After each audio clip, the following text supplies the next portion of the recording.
Dr. Manmohan Singh very closely. Pankaj Pachauri, a former journalist, was the media advisor of Dr. Manmohan Singh and observed him at extremely close quarters. Pankajji, this is deeply emotional moment for everyone who's seen the life and times of Dr. Singh, but in particular for you because you worked with Dr. Singh at such close quarters. What do you think, after having observed him so closely, struck you as being the most remarkable thing about this understated man? Humility. He was so humble that he never let the chair of the Prime Minister become important. Okay, he did everything, every duty. I'm trying to find out the last, his address to the nation. There's a video somewhere I will be able to share with you. It was the humility. And he said it very clearly in that for the last 10 years, I've tried to do best to my ability to serve my country. And that is how he wanted to be known. As simple, humble, hardworking Indian who was working for his country. And that he did till the time he demitted office. And that was the main thing, that India of those 10 years is different from India before those 10 years and after those 10 years. He had the vision of a reformer in economy. He had the empathy to include everyone in that financial gains and our economic march towards a better country. And also he had this facility to take different kind of opinions, different kind of ideology, different kind of people along. Don't forget, he was a capitalist reformer. And he ran a government for almost 4.5 years with communist parties. And that was his strength, that he was able to convince different people that what decisions he was taking were for the better of the society and the better of the country. Pankajji, what would you think, after seeing him at such close quarters, was something that Dr. Singh was most proud of? He had so many achievements: Manrega, RTI, liberalization, the nuclear deal. What do you think was closest to his heart? See, towards the second term of his being in office, this whole rights-based thing which he started, he said that we cannot let people behind. And this whole rights-based thing, which was Manrega, which was a right to food, right to education, all those right-based legislations which were enforced and envisioned by his government, he was very proud of that. And that's one thing he said, that people should not be left behind. And that came because his earlier life was very difficult. It was very difficult. He told me once that the first time he wore shoes was when he matriculated. And he had to go to another town, and he had no shoes.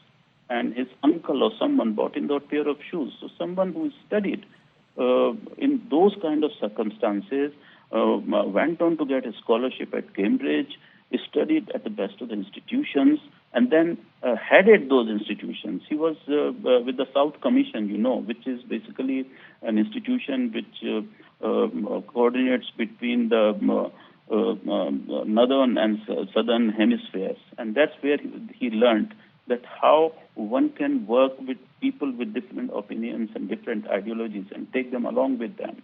And those were the things which he was putting into practice. His work at the IMF, his work as the finance minister, at the RBI, and all that.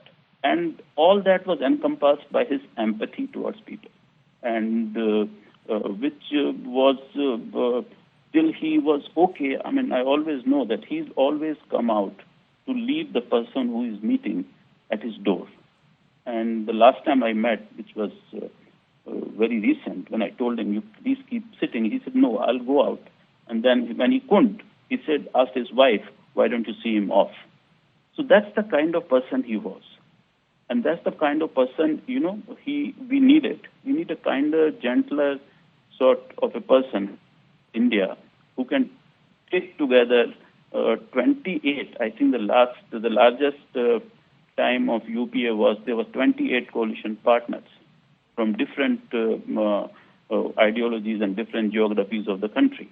And when they used to sit together, he'll just sit there like a Yoda kind of a figure, and everyone will listen to him. When you saw the kind of charges that were leveled against him from the outside by his opponents, how was Dr. Singh grappling with the kind of criticism that he was facing? What was happening within his close circle at that time? See, he always, these charges he took in his stride, saying that these charges will be leveled because I'm sitting in the seat which they want. Very simple. So he never took all those charges personally. He said these charges are because I'm the Prime Minister of the country and these people want power. And that's why they are making these charges at me, because he was very clear. He had not done anything wrong. He had not done which was wrong. You'll be shocked to know today, and I had promised him that I'll not write anything about that till he's alive. I'll write about it one day, that how this whole coal scam and 2G scam and all these scams, and they are falling apart now in courts. People are out. I mean, those cases are being closed one by one. Nothing has been proved so far. And that's what he kept saying in the last press conference. I remember very simply, he said that very clearly, that all these are only allegations and charges, and nothing is going to be proved. And the history is going to be kinder to him. And it is today. I see Congress party people quoting him more today. I see his rivals quoting him more today. I mean, you look at the statements being made by the Prime Minister, by the other cabinet members today. These are the same people who were making those charges those days. And he was right. He said that these charges are because these people want power and they are not personally at me. That's also explain what you understood and saw of Dr. Manmohan Singh's equation, Pankaj, with then Congress President Sonia Gandhi. It was very, it was very good equation. I mean, he said that he always used to say, I'm a very small man for this very big chair. And he knew that the mandate basically was for the Congress party. And he always worked like, first among equals. This is what the people, the makers of our constitution, they said, that the Prime Minister has to be first among equals. So he had no problems working with people like Mr. Pranab Mukherjee and others who were taking pot shots at him at cabinet meetings, because he says that I'm equal to everyone. And his relationship with Mrs. Gandhi was a relationship of working together. Here was one capitalist, free market reformer, and here was the head of the party who wanted a socialist agenda and a safety net for the rest of the people. And they were both working in tandem. One person was making money from the free market, getting taxation and working on the treasury. And the other person was coming up with the NAC and the larger, consultative committee and all of things which should be done with that treasury. And that's why you could see all these schemes which were implemented at that time. And even the current rulers, though they say they criticize those schemes at that time, but they cannot discontinue those schemes. And actually they are supporting those schemes. Those schemes are becoming bigger because those schemes were right at that time. And he said these are the only thing one can do. We cannot have an unbridled free market in India because there are large number of people who need a safety net. And that's what he worked on. And he worked on very successfully. As you can see today, most of the schemes are actually become bigger. They've been doubled. Pankaj, Gaurav Sawant has a question for you. Pankaj, was he ever upset about having the NAC guide him or tell him what needed to be done and not the cabinet? And NAC was not guiding him. NAC was a think tank which was working on what has to be done in the country. And NAC was making proposals on that think tank. Those proposals will go to the Prime Minister, who consult the ministries which were involved, and only after that something would be implemented. NAC wanted the moon, but they never got the moon. It was only the things which could be implemented. And the NSE had a lot of eminent people and who had worked with him earlier also. So that's how it was working. There was no guiding. These were proposals. The Planning Commission comes with proposal, and a number of proposals from the Planning Commission could not be implemented. Similarly, a number of proposals from the NSE could not be implemented because sometimes you didn't have enough finances, sometimes there was a problem with the federalism structure of the country, so it was not a guiding thing. This is all, this was started by his rivals that it is being guided by the NSE. And NSE was, by the way, a constitutional body. You were right there. What made him stake everything for that civil nuclear deal? How did he maneuver through that very difficult phase and come out on top ultimately? I was not working with him at the time of the civil nuclear deal. I was a journalist at that time. I did report on the civil nuclear deal. I talked to a lot of people, and he stuck his heels on that. Though the left front was threatening to withdraw their support on that deal. And he said that this deal is going to open up a lot of financial as business opportunities which are needed in India. All the technology transfer, because the US had tied up a lot of technology transfer and financial integration and market integration because of the nuclear deal.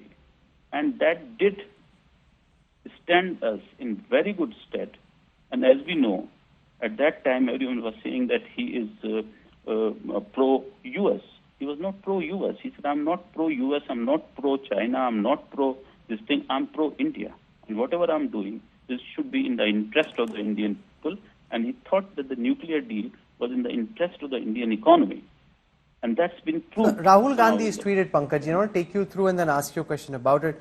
Manmohan Singh ji led India with immense wisdom and integrity. His humility and deep understanding of economics inspired the nation. My heartfelt condolences to Mrs. Kaur and the family. I have lost a mentor and a guide.